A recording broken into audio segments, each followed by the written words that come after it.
It's no secret that a lot of you identify as a freelancer, and that's cool. That's where I started too. But you need to shed this identity as soon as possible. Today, in fact. Here's why. In the early years of my business, I was incredibly proud of my freelance status. I felt like I was in control of my own destiny.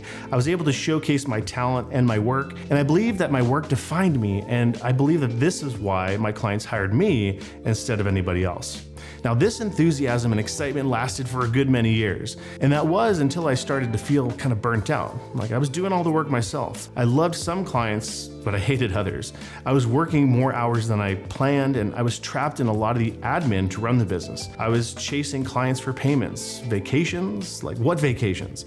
And I never saw enough cash flow in my sad bank account. Now, I was working super hard, but the outward appearance of my business and my bank account certainly didn't reflect it. Now, here was the big realization I had, and I'm sorry if I might offend you, but understand I'm sharing this because I care. Number one, freelancer is just a clever or fancy word for employee, except for you're both the boss and the employee. Most people start a freelancing business, I believe, to escape the job that they hate. That's why people are attracted to it in the first place. Number two, it doesn't matter how big or successful your freelance business becomes because it will never be valuable enough for you to sell and retire on. At best, it provides cash flow. Number three, as a result, you'll always have to work in your freelance business in order to continue to earn money. It's a vicious cycle which is incredibly hard to escape. Unfortunately, being a freelancer means that you're gonna be trapped in the feast or famine mode forever. This is why you need to start identifying as an agency. This is the first step that you need to take in order to start acting like one. The sooner you're acting like an agency, the sooner you're gonna make decisions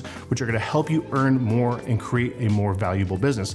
There isn't gonna be some magical moment where you realize, hey, it's time to start calling myself an agency. In fact, it's never gonna feel like it. That's exactly why you need to do it right now. It doesn't matter if you think you're too small, you don't have the systems in place, or any other reason. The choice to be an agency is the decision to hold that state of mind and not some outward-facing set of accomplishments. When you act like an agency, here's what's gonna change. You're gonna charge more. You'll find ways to stop trading your time for money. You'll create more leverage in your business. Clients will take you more seriously. Your business will serve you and not the other way around. And the big one, you'll be building a true business that's worth something. And while this might not be that appealing to you today, you can bet that it will be the day that someone writes you a big check to buy your business. Now, running a freelance business is playing the short game, but building an agency is playing the long game. The day to adopt this identity is today, because if you're ever going to create a business of value, you need to start thinking like an agency owner and stop thinking like a freelancer.